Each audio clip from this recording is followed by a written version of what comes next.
ఈ కొత్త సంవత్సరంలో మీరు మీ కుటుంబాలు సంతోషంగా ఉండాలి, సమాధానంగా ఉండాలి, సమృద్ధి కలిగి ఉండాలి, ఆయుష్ కలిగి ఆరోగ్యము కలిగి సకలమైనటువంటి దైవిక దీవెనలు కలిగి ప్రతి ఆదివారం క్రమము తప్పకుండా దేవుని మందిరానికి వస్తూ ప్రభువును పాడి స్తుతించి దేవుని మాటలు విని వాటి ప్రకారము జీవిస్తూ మీ జీవితాలను ప్రభు కృపలో సార్థకము చేసుకునేటటువంటి స్థితిలో ఉండాలని, అలా ఉందరుగాకని నేను ఆశిస్తూ ఉన్నాను. అట్టి జీవితాన్ని దేవుడు ఈ సంవత్సరము మీకు అనుగ్రహించి తన నిత్యమైనటువంటి ఆశీర్వాదాలు సమృద్ధిగా అనుగ్రహించి నడిపించునుగాక. గట్టిగా చెప్పండి. ఈరోజున మరలా ఆదికాండం అబ్రహాము ప్రయాణాన్ని నేను కంటిన్యూ చేస్తూ ఉన్నాను. మనం పోయిన ఆదివారమున అటుపోయిన ఆదివారమున అబ్రహాము ఐగుప్తుకు వెళ్ళాడు. ఎక్కడికి వెళ్ళాడు? ఎంతమందికి గుర్తుంది? ఐగుప్తుకు వెళ్ళాడు అబ్రహాము. ఐగుప్తుకు ఎందుకు వెళ్ళాల్సి వచ్చింది అబ్రహాము? కరువు నుండి తప్పించుకోవడానికి అక్కడికి వెళ్ళి అక్కడ సమృద్ధి ఉన్నదంట. అక్కడికి వెళ్తే మేమందరం బ్రతుకుతాము అనేటటువంటి భావనతో వెళ్ళాడు. కానీ అసలు అబ్రహాముకు చాలా కష్టాలు ఎదురైనాయి. ఇక భోజనం గురించి సమృద్ధి గురించి దేవుడు ఎరుగు, కానీ ఆయనకు వచ్చినటువంటి శ్రమలు ఇన్నన్నీ కావు. అయితే శ్రమలతో పాటు ఆశీర్వాదం కూడా వచ్చింది. నువ్వు ఎక్కడ ఉన్నా అసలు వీళ్ళకు తినడానికే తినలేక అక్కడికి వెళ్తే ఇంకో 100 మందిని వేసి పంపించాడు ఫరో. ఈ అబ్రహాముకు శారా ద్వారా ఎదురైన సమస్య మన అందరికీ తెలిసే.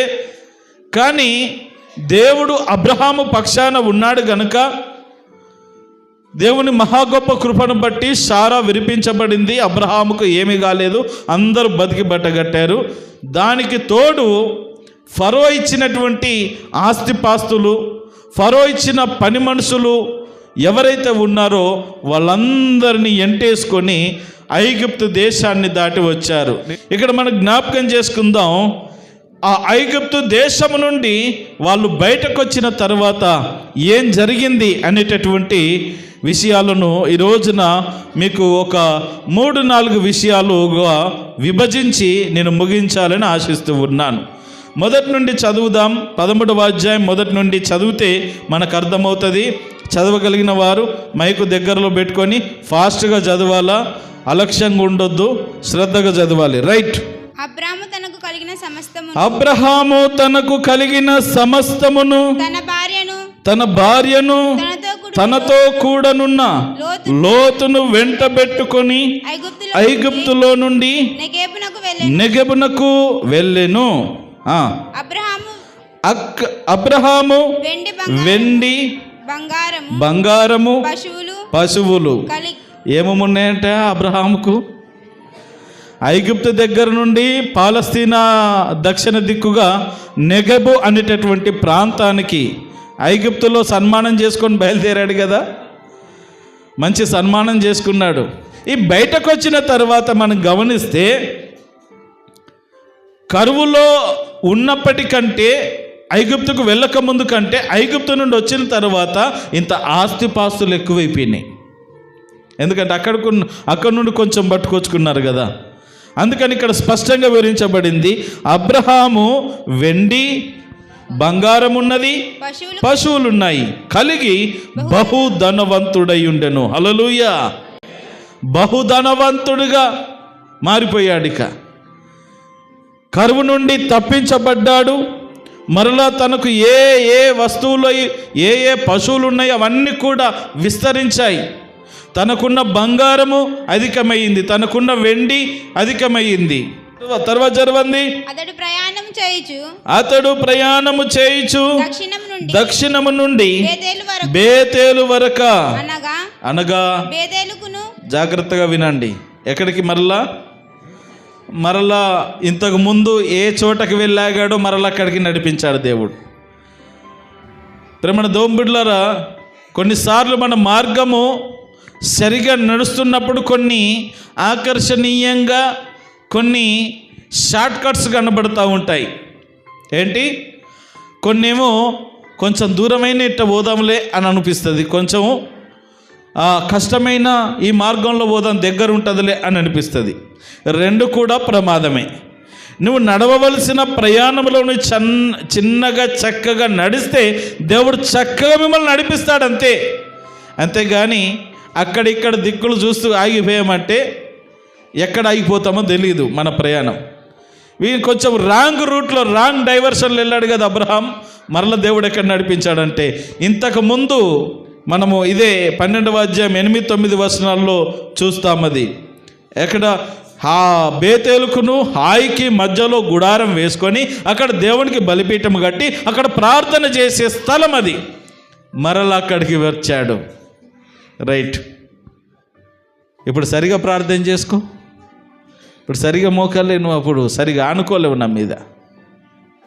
నువ్వు పోయిన సంవత్సరం సరిగా నాకు ఇష్టం వచ్చినట్టుగా నువ్వు జీవించలే, నీ ఇష్టం వచ్చినట్టే నువ్వు బ్రతికేవు.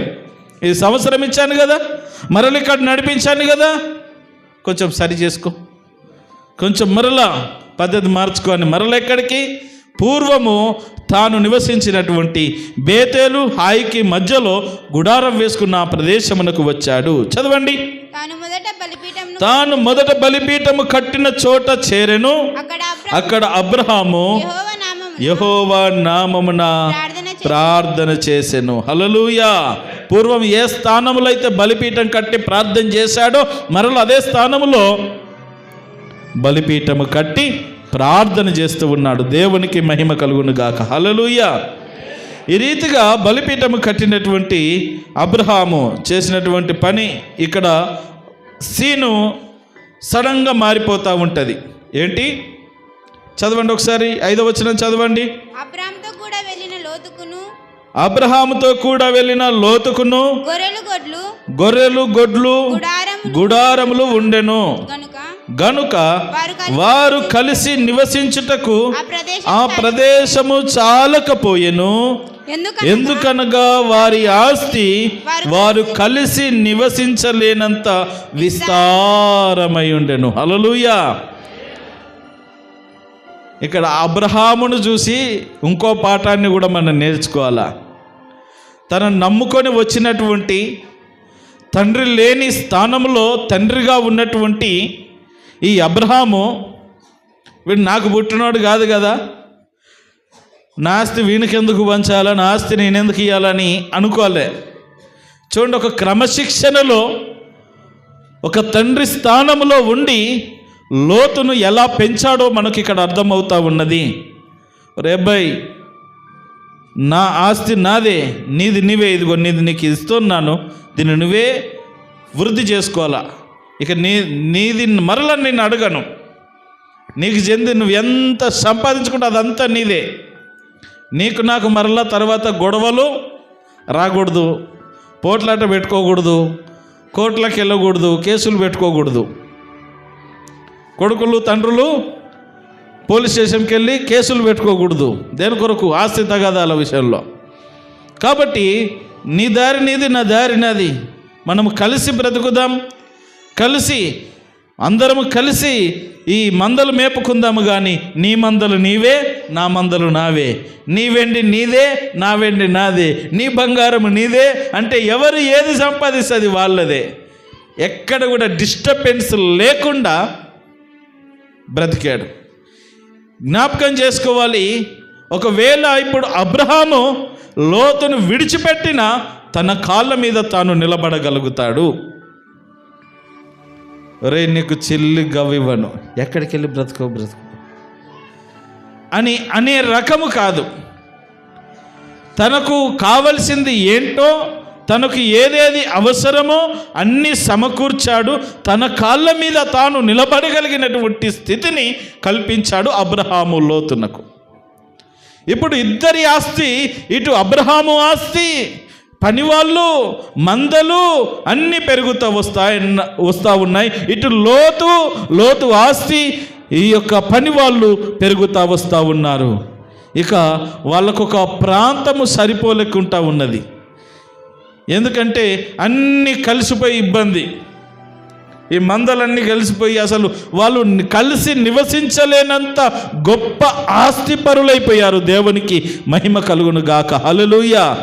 దేవుని మాట విని, దేవుడే నాకు దిక్కు, నేను ఏది చేసినా దేవుని కొరకే, ఎలా బ్రతికినా, ఎంతవరకు బ్రతికినా దేవుని కొరకే అని తీర్మానం చేసుకొని ఏ రోజైతే ఇంటి గడప దాటి బయట అడుగుపెట్టిన ఈ అబ్రహాము ఉన్నాడో, ఈ అబ్రహాము మాట నమ్మి తన వెంట నడిచి వచ్చిన శారమ్మ ఉన్నదో, వీళ్ళిద్దరి మాటలు నమ్మి ఇక నాకు తండ్రి లేడు గనుక తండ్రైనా తల్లైనా చిన్నాన్నో పెద్దన్నో ఇక ఆయనే దిక్కు అని ఆయనను నమ్ముకొని వచ్చినటువంటి లోతుకైనా దేవుడు ఎక్కడ కూడా చెయ్యి విడిచిపెట్టలేదు.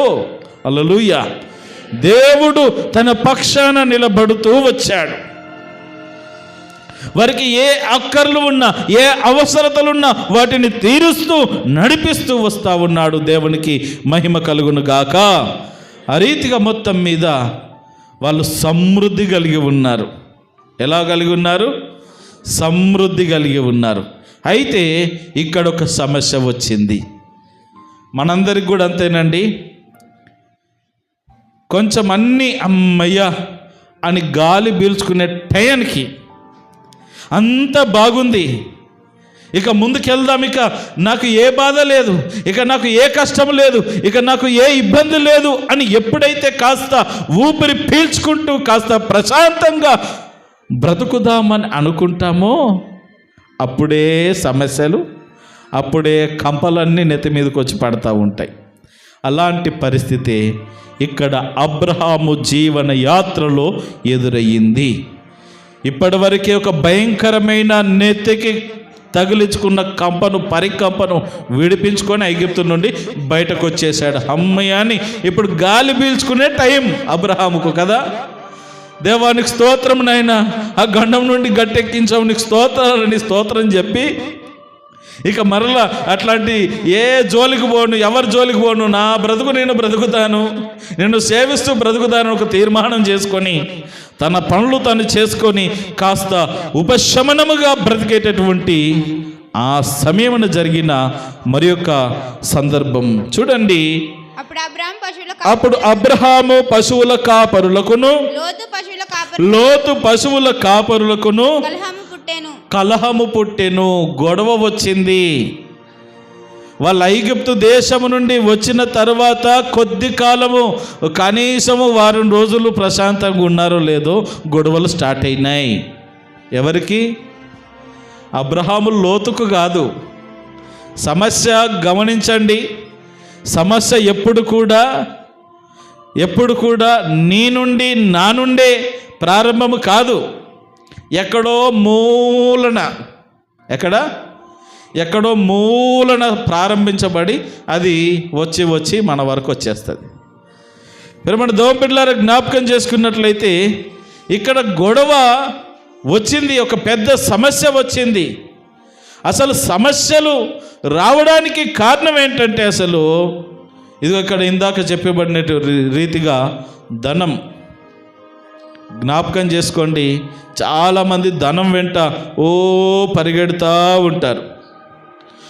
అబ్రహాము ఐగుప్తు దేశం నుండి వచ్చేటప్పుడు గొప్ప సంపదతో తిరిగి వచ్చాడు. అందుకే అతనికి బహు వెండి బంగారము మందలు ఉన్నాయని వ్రాయబడింది. అప్పటి వరకు ఉన్నవరకు ఉన్నాయి, బాగున్నాయి, కానీ ఏ సమస్య లేదు. కానీ ఇవి ఎప్పుడైతే ఎక్కువైపోయాయో, డబ్బు ఎప్పుడైతే ఎక్కువైందో, సమస్య ఈ ధనము, ఈ వ్యామోహం ఎప్పుడైతే ఎక్కువైపోయిందో, అయితే అబ్రహాము ధనాన్ని ప్రేమించలేదు. కానీ ఈ ధనం వలన వచ్చే నష్టాలు నేను మీకు గుర్తు చేస్తూ ఉన్నాను. ఈ సంపదతో తిరిగి వచ్చాడు, కానీ ఈ సంపద వలన కాసింతైనా సంతోషం లేదు అబ్రహాముకు, సమాధానం లేదు. జ్ఞాపకం చేసుకుందాం, ఈ రోజున సంపద కొరకు ప్రాకులాడే స్థితి నీలో ఉంటే నీ సంపద నీకు సంతోషాన్ని ఇవ్వలేదు, నీ సంపద నీకు సమాధానాన్ని తెచ్చిపెట్టలేదు అనే ఆత్మీయ సత్యాన్ని ఈ రోజున నువ్వు గుర్తెరగాలి. సంపద ఎప్పుడు కూడా మనకు సంతోషాన్ని ఇవ్వదు, భయాన్ని కలగజేస్తుంది, కృంగజేస్తుంది. అనుమానాలు రేకెత్తిస్తుంది, ఆందోళన, టెన్షన్స్, సమాధానం ఉండదు, అసలు నెమ్మది ఉండదు. ఇదిగో అబ్రహాము గొప్ప సంపదతో వచ్చాడు కానీ అసలు సంతోషం లేకుండా పోయింది. కొన్ని రోజులు అయిందో కాలేదో ఈ గొర్రెల కాపరులకు ఆ గొర్రెల కాపరులకు వాదన పుట్టింది. నువ్వెంతారంటే నువ్వెంత. మరి వాళ్ళకి ఏడొచ్చిందో ఎక్కడొచ్చిందో సమస్య మనకి ఇక అంత స్పష్టంగా లేదు, కానీ మొత్తం మీద ఇద్దరికి పోటీ పడింది. ఇక మీ నాయకుడు గొప్ప అంటే మా నాయకుడు గొప్ప, నాయకుల వరకు వచ్చేసింది, అధికారుల దగ్గర యజమానుల దగ్గరికి వచ్చేసింది. ఇప్పుడు వాళ్ళని బట్టి వీళ్ళు ఏం చేయాలంటే వీళ్ళు దనకజావాలా. ఎవరు? అబ్రహాము లోతులు, వీళ్ళిద్దరు దనకజావాలన్నమాట. పరిస్థితి అంతవరకు వచ్చింది. ఈ పెద్ద ఆయన మంచి ఆలోచన పరుడు. ఎవరు? అబ్రహాం. ఎవరు చెప్పండి? అందరు నోరు తెరిచి చెప్పండి. అబ్రహాము. గొడవ ఎవరికి వచ్చింది?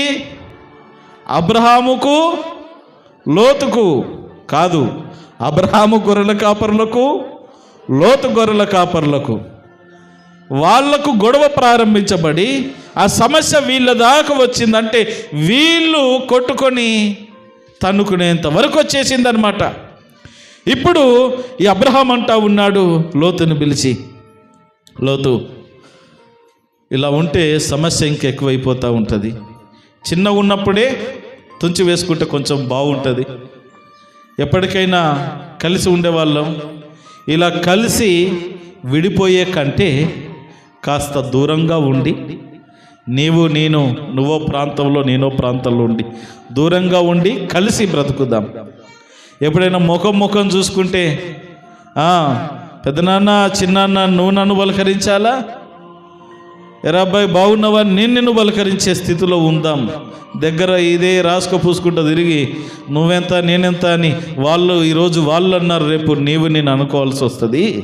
అలాంటి పద్ధతి మనకొద్దు నాయనా, నేను మార్గం చెప్తాను వింటావా అని ఒక మార్గాన్ని చెప్పడం జరిగింది. చదవండి. కాబట్టి అబ్రహాము మనము బంధువులము కనుక నాకు నీకును నా పశువుల కాపర్లకు నీ పశువుల కాపర్లకును కలహం ఉండొద్దు. మనం గొడవలు పడకూడదు. పద్ధతి నేర్చుకోవాలి మనం ఈ రోజున. అయ్యలారా, అమ్మలారా, అన్నదమ్ములు, అక్క చెల్లెళ్ళు, తోడబుట్టిన వాళ్ళు కొట్టుక చేస్తూ ఉన్నారు ఈ రోజుల్లో. ఏం చేస్తున్నారు? కొట్టుక చేస్తున్నారు. నీది నాది, నాది నీది. అన్నీ చిన్న ఉన్నప్పుడు అన్నీ మనయే, కానీ పెద్దయ్యాక పెళ్ళిళ్ళు అయ్యాక అప్పుడు నాది నాది, ఎవరికి వాళ్ళే నాది నాది. ఎవరిది అది? ప్రేమణ దోమ పిల్లలు జ్ఞాపకం చేసుకుందాం. ఇక్కడ అబ్రహాము చెప్తున్నటువంటి మాటను ప్రతి ఒక్కరు గుర్తు పెట్టుకోవాలి. మనము బంధువులము. ఇక్కడ మీరు ఏ పేరు పెట్టుకుంటారో పెట్టుకోండి. మనం అన్నదమ్ములము.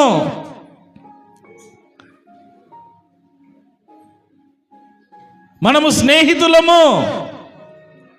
ఇంకా ఏది పెట్టుకుంటారో పెట్టుకోండి. ఒకవేళ ఏదన్నా సందర్భాలు మీకు గుర్తొస్తే మీ పరిస్థితులను బట్టి మీరు ఆ పేరు పెట్టుకొని నీకును నాకును నీ కాపర్లకు నా పశువుల కాపర్లకును కలహం ఉండొద్దు. మన మధ్యలో ఒకసారి పక్కన వాళ్ళని చూడండి. మీకు ఎట్లాగూ బంధుత్వం కలుస్తుంది కదా. నేను బంధువులమని చెప్పండి. నేను బంధువులమని చెప్పండి. మీ పక్కన వాళ్ళని చూడండి. నేను బంధువులము. నీకు నాకు కలహం ఉండొద్దు అంటే ఏం చేయాలా? నువ్వు గొడవ పెట్టుకోకూడదు, వాళ్ళు గొడవ పెట్టుకోకూడదు.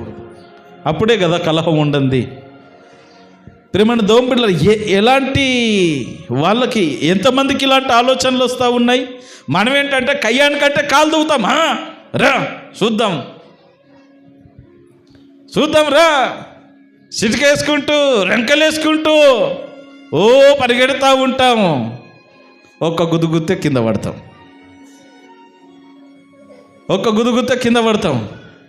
ఒక ఆవిడ అట్టనే వెళ్ళిందంట పాపం. ఈమెకేమో సౌరం పెట్టుకునే అలవాటు. ఏంది? సౌరం పెట్టుకున్న అలవాటు. ఏం ప్రతిరోజు నీళ్ళ దగ్గర కుళాయి దగ్గర గొడవ వాళ్ళకు.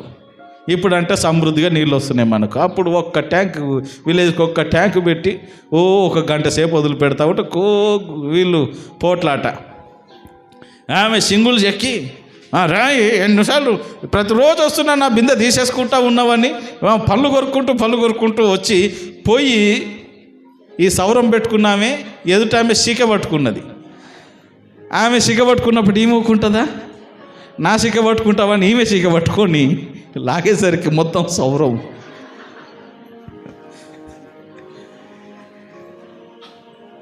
ఎవరెవరు ఇన్ని రోజుల మీద రియల్ ఎంటకలు అనుకున్నానే, నిజంగా ఒరిజినల్ ఎంటకలు అనుకున్నాం. అసలు నీ భాగవతం ఇదా? అసలు ఇట్లా మేనేజ్ చేస్తున్నాం అందరిని అనేసి ఇక గొడవంతా చల్లారిపోయి అందరూ పక్కున నవ్వడం మొదలు పెట్టారంట. శాతగాని రీతిగా మనం వెళ్తూ ఉంటాం కొన్నిసార్లు. ఒక ఆమె ఇదేది పెట్టుడు పనులు పెట్టుకునే అలవాటు, ఆమెకి ఉన్న పనులు ఊసిపోయినాయి. ఓ రోజు భర్త దాగి వచ్చి ఊకే ఆయనను విసిగిస్తూ ఉంటే ఒక్క గుద్దాడు అంతే. ఆ దౌడ పళ్ళన్నీ అట్టని రాలిపోతే డాక్టర్ దగ్గరికి వెళ్ళి మొత్తం మీద ఇంత డబ్బులు పెట్టి, ఇది పెట్టుడు పళ్ళు ఉంటాయి కదా అప్పటికప్పుడు ఇలా పెట్టుకుంటారు, మా అవసరం లేనప్పుడు తీసేసుకోవచ్చు. ఎప్పుడు అందరి దగ్గర మేనేజ్ చేసేదన్నమాట, ఇలా పెట్టుకొని నాకు కూడా పళ్ళు ఉన్నాయి అన్నట్టుగా. సరే మేనేజ్ చేసింది. ఒక రోజున ఇలాగే ఇద్దరు పోట్లాడుకుంటూ ఉన్నారు.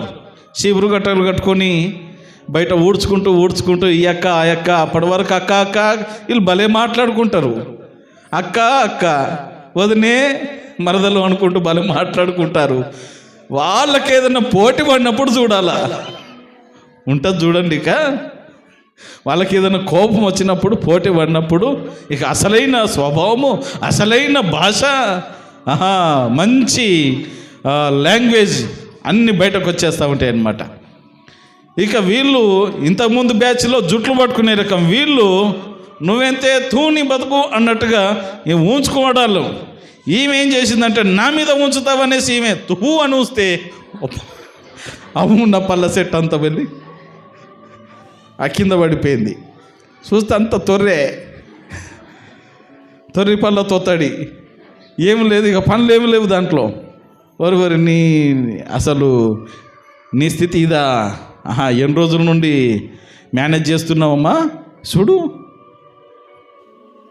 అరే సరే, ఇది ఎందుకు వచ్చిందంటే కొన్నిసార్లు మనకు శాత కాదు కానీ భలే రంకలేసుకుంటూ వెళ్ళిపోతూ ఉంటాం అన్నమాట గొడవలకు. ప్రేమని దోంపిల్లలు జ్ఞాపకం చేసుకుందాం. నీకు నాకు కలహం ఉండొద్దు. నేను గొడవ పెట్టుకోవడము మంచి పద్ధతి కాదు. మనం కలిసిమెలిసి ఉండాలా. ఏదైనా సమస్య ఉంటే కూర్చొని మాట్లాడుకోవాలా. ఇది కుటుంబాల్లో ఈ రోజున జరగవలసిన తీరు. ఇది లేదు. పచ్చని కాపురాలు వీధిలో పడేస్తున్నారు. ఇంట్లో 4 గోడల మధ్యలో చర్చించుకొని సమాధాన పడవలసినటువంటి విషయాలు నలుగురిలో వేసేసి అల్లరి పాలైపోతూ ఉన్నారు. ప్రేమడ దోంబిడ్లారా జాగ్రత్త. భార్యాభర్తల మధ్యలో కానీ సమస్య వచ్చినప్పుడు ఎవ్వరు అనవసరంగా తలదూర్చొద్దు, అందులో చిక్కుకోకూడదు. దేవుని వాక్యం చెప్తా ఉన్నది, ఎవరైనా దానిలో దూరారంటే వాళ్ళ సంగతి అంతే. దేవుడు చూసుకుంటాడు. ఇక మనుషులు చూసుకోకపోవచ్చు కానీ దేవుడు చూసుకుంటాడు. కావాలని ఎవరిని విడగొట్టకూడదు. ఒకవేళ విడిపోయే పరిస్థితులు వస్తూ ఉంటే సమాధానపరిచి గొడవలు చల్లార్చి సమాధానపరిచి వాళ్ళను కలిపే ప్రయత్నాలు చేయాలి. ముఖ్యంగా భార్యాభర్తలను, ఈ తల్లిదండ్రులు, పిల్లలను. కానీ ఈ రోజున విడదీసేటటువంటి తత్వాలు ఎక్కువైపోతూ ఉన్నాయి. జాగ్రత్త. రైట్. ఈ రీతిగా నీకు నాకు గొడవ ఉండకూడదని చెప్పేసి అబ్రహాం చెప్తున్న మాట 9వ వచనం, ఈ దేశమంతయు నీ ఎదుట ఉన్నది కదా, దయచేసి నన్ను విడిచి వేరుగా నుండుము. నీవు ఎడమ తట్టుకు వెళ్ళిన ఎడల నేను కుడి తట్టునకు వెళ్ళదను, నీవు కుడి తట్టునకు వెళ్ళిన ఎడల నేను ఎడమ తట్టునకు వెళ్ళదునని లోతుతో చెప్పగా. లోతుతో చెప్తున్నటువంటి మాట అబ్రహాము. లోతు, నీకు నాకు గొడవలొద్దు. వాళ్ళు కొట్టుకొని ఈ రోజున సమస్య నీ వరకు నా వరకు వచ్చింది. మనం బంధువులము, మనము బ్రతికినన్నాళ్ళు కలిసి ఉండవలసిన వారము. ఒక రోజులో తెగిపోయేది కాదు కదా బంధాలు, అవునా? ఒక రోజులో తెగిపోయే బంధాలు కాదు ఇవి. కొన్నిసార్లు నాకు అనిపిస్తూ ఉంటుంది ఈ బంధువుల మధ్యలో కొన్నిసార్లు ఏదైనా గొడవలు వస్తేనండి కొట్టుక చచ్చేదాకా పోతారు, మళ్ళీ ఏదైనా పెళ్ళిళ్ళకు పేరెంటాలకు భలే కలుస్తారు వీళ్ళు.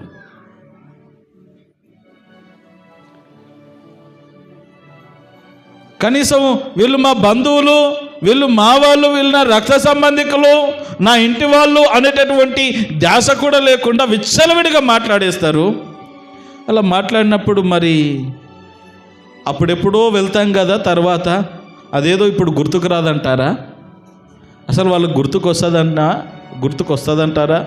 ఓ డౌటు. చాలా విచిత్రంగా బిహేవ్ చేస్తూ ఉంటారనమాట. జాగ్రత్త, అనవసరమైన గొడవల్లో తలదూర్చకూడదు. గొడవలు వచ్చేటప్పుడే సమాధానపడుట అబ్రహాములాగా ఉత్తమమైనటువంటి పని. ప్రేమణ దోమ బిడ్డలారా, చూడండి, వీళ్ళకు ఈ సమస్య ఎక్కడొచ్చింది చెప్పండి? దేన్ని బట్టి వచ్చింది? ధనమును బట్టి. ఆ సంపద వాళ్ళు తెచ్చుకున్నారు. అప్పటి నుండి వాళ్ళకి అసలు తిన్నా తిండి పెనబట్టట్లేదు, సంతోషం లేదు, సమాధానం లేదు. ఒకటి, ఈ ధనము ఎప్పుడైతే తెచ్చుకున్నారో అప్పటి నుండే విభేదాలు వచ్చినాయి వాళ్ళ మధ్యలో. ఈ ధనం ఎప్పుడైతే పెరిగిందో విభేదాలు వచ్చినాయి. మనం అనుకుంటాం చేతి నిండా డబ్బు ఉంటే, బిరువ నిండా డబ్బు ఉంటే ఆహా ఎంత బాగుంటుందో. తర్వాత చూడండి మసాలేసి మార్చినట్టుగా ఉంటుంది బ్రతుకులు. సంతోషం ఉండదు, నెమ్మది ఉండదు. అందుకే ప్రేమ దోబుల వాక్యం చెప్తా ఉన్నది, ఈ ధనము దగ్గరనే గొడవలు వస్తాయి. మీరు ఎక్కడైనా గమనించండి, గొడవలు ఎక్కడొస్తున్నాయంటే డబ్బు దగ్గరనే, ఆస్తిపాస్తుల దగ్గరనే. ఏదో ఇప్పుడు ఈ గొడవ పెట్టుకుంటే మనకు 10 రూపాయలు వస్తాయనే భావనతోనే గొడవలు పెట్టుకోవడం. కాబట్టి డబ్బు ఎక్కడ ఉంటే అక్కడ గొడవ ప్రారంభమవుతుంది. డబ్బు ఎక్కడ ఉంటే అక్కడ కీడు జరుగుతుంది. ఇంకో విషయము, ఈ ధనం వలన ప్రేమలు, బంధాలు, బాంధవ్యాలన్నీ కోల్పోతాం. కేవలం డబ్బును బట్టే, ఇంకా దేన్ని బట్టి కాదు.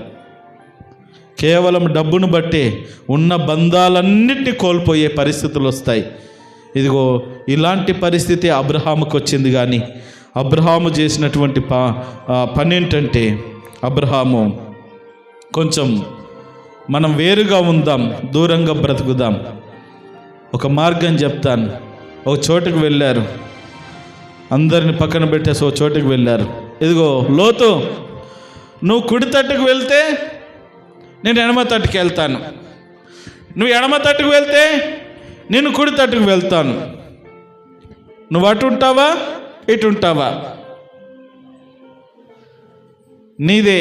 నీకే అవకాశం ఇస్తున్నాను అని మొట్టమొదటి అవకాశం అబ్రహాము లోతునకి ఇచ్చాడు.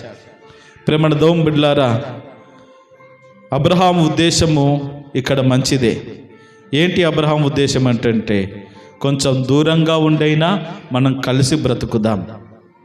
ఈ బంధాన్ని తుంచి వేసుకోకూడదు, ఈ బంధాన్ని ఇప్పుడే తెగొట్టుకోకూడదు. నీకు ఎవరు లేరు, నీ తండ్రి లేడు. ఇంతకాలము తండ్రి స్థానముల నుండి నేను పెంచాను, నిన్ను వదులుకోవడం నాకు కూడా ఇష్టం లేదు లోతు. కానీ తప్పదు, ఈ రోజున కలిసిమెలిసి ఉండాలని నేను వాళ్ళ మధ్యలో నేను ఏదైనా పంచాయతీ పెట్టి వాళ్ళను పనిలో నుండి తీసేయగలను. కానీ మరలా రేపు ఇంకోటి పెడతాడు. ఇవే పరిస్థితులు పదే పదే వస్తాయి. రేపు నీ మీద నాకు, నా మీద నీకు ద్వేషం పుడుతుంది. అది మంచి పద్ధతి కాదు. సమస్య చిన్నగా ఉన్నప్పుడే మనం ఏం చేద్దాం, కొంచెం దూరముగా ఉండి మనము ఎప్పుడు ఆత్మీయులముగా, నేను నీ దగ్గరకు వస్తాను, నెలకోసారో 2 నెలలకోసో వస్తాను, నువ్వు కూడా నా దగ్గర రా, కలిసి ఉందాం కొన్ని రోజులు, మరలా ఎవరింటికి వెళ్ళి అక్కడ మనము కాపురాలు చేసుకుందాం, కలిసి బ్రతుకుదాం అని మంచి సలహా ఇస్తూ ఉన్నాడు. ఈ రోజున నేను మనవి చేస్తూ ఉన్నాను, ఇలాగున సర్ది చెప్పి సమస్యను లేవనెత్తకుండా, సమస్య పెద్దది కాకుండా సర్దుమణుగు చేసి సమస్య రాకుండా పరిష్కరించగలిగినటువంటి కుటుంబ యజమానులు, కుటుంబ యజమానురాళ్ళు ఎంతమంది ఉన్నారు ఇక్కడ? రుసుగొల్పుతున్నారా? రుసుగొల్పుకుంటున్నారా? నిన్నంటారా? నిన్నంత పెద్ద మాట అంటారా? ఏంటి మా వాళ్ళనంటావా? ఏంటి వాళ్ళనంటావా? వీళ్ళనంటావా అని వీళ్ళు బాగానే ఉంటారండి. పక్కనాళ్ళు వేస్తారు ఆటం బాంబులు, పక్కనాళ్ళు వేస్తారు బాంబులు వేసి వెళ్ళిపోతూ ఉంటారు. ఈ ఇళ్ళన్నీ కాలి కూలిపోతూ ఉంటే కళ్ళారా అదేం సంతోషం వీళ్ళకు. మన జీవితాలను మనం బాగు చేసుకోవడం చేత కాదు. మన బ్రతుకులను మనము సరి చేసుకొని, మన బ్రతుకులను మనము సరి చేసుకొని, మన బ్రతుకులను మనము సిద్ధము చేసుకొని బ్రతకడం మనకు చేత కాదు. కానీ వాళ్ళ మీద వీళ్ళ మీద ఆ ఇంటి మీద ఈ ఇంటి మీద పడి ఏడుస్తూ ఉంటారు. కొన్ని జీవితాలు అందుకే పనికి వస్తాయి, ఇంకెందుకు పనికిరావు. అందుకే దేవుని కృపను వాళ్ళు ఏ రీతిగా పొందుకోలేకపోతా ఉన్నారు. ఎన్ని సంవత్సరాలు గడిచిపోయినా, ఎన్ని రోజులు గడిచిపోయినా వారి జీవితాలు అలాగే ఉంటున్నాయి. ఈ రోజున కాసింతైనా నీలో మార్పు రావాలంటే సమాధాన పడే స్థితి నీలోనికి రావాలి. అందుకే యేసు ప్రభుల వారు చెప్పాడు కదా, సమాధాన పరుచువారు ఉన్నది ఇక్కడ, సమాధాన పరుచువారు ధన్యులు, వారు దేవుని కుమారులు అనబడుదురు. ఈ రోజున సమాధాన పరిచే స్థితి నీలో ఉన్నదా? అబ్రహాముకు గొడవల్ని ఎలా ఆపాలో తెలుసు. ఇంకా వేడి చేసి